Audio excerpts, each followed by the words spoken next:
আসসালামু আলাইকুম বন্ধুরা, প্রতিদিনের মতো আজকে আমি হাজির হয়ে গেলাম মজাদার একটি রেসিপি নিয়ে।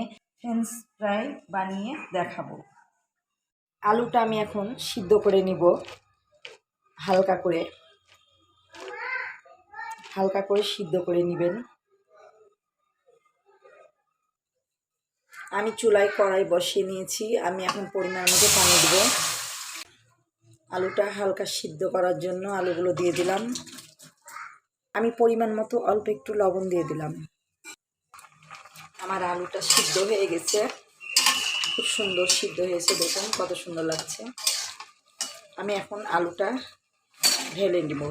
আমি সিদ্ধ করে এখন আমি এই যে ঝাঁকার মধ্যে ঢেলে নিয়েছি, নিয়ে আমি পানিটা ঝরিয়ে দিয়েছি। এবার আমি কড়াইয়ে তেল দিয়ে দেব।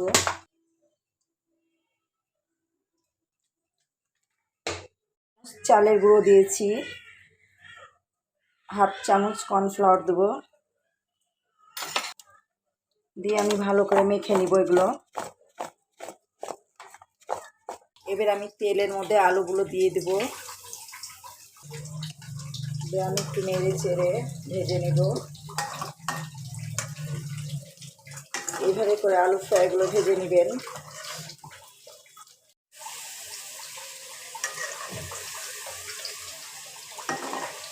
হ্যাঁ, আমি হালকা করে ভেজে নিয়েছি, পরে আবার ভেজে নিব।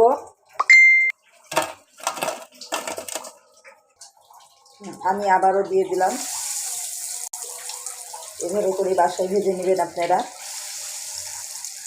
আলু ফ্রাইটা আবারও ভাজা হয়ে গেছে অল্প, এটা একটু ঠান্ডা হয়ে গেলে ভেজে নিব। এইভাবে করে বাসায় ছোট ছোট বাচ্চারা যখন জেদ করবে, খুব সহজে বানিয়ে বাচ্চাদেরকে খাওয়াবেন, খুব ভালো লাগবে। খুব সুন্দর হয়েছে ভাজা।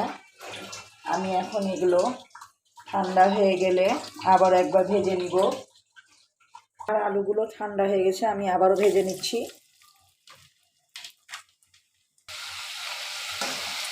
আমার আলুগুলো ভাজা হয়েছে, দেখুন কত সুন্দর লাগছে, মাশাআল্লাহ বাদামি কালার হয়ে গেছে, রেস্টুরেন্টের মতো ভাজা হয়েছে, খুব সুন্দর, খেতে সুস্বাদু লাগবে।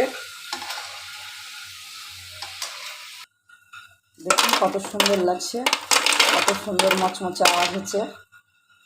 আমি তেলে ছেড়ে দিলাম।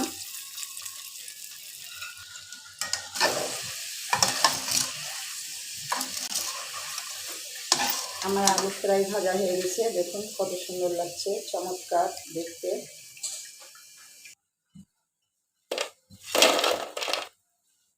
আর আলু ফ্রেঞ্চ ফ্রাই তৈরি হয়ে গেছে, দেখুন কত সুন্দর লাগছে, অসাধারণ খেতে, অনেক মজা।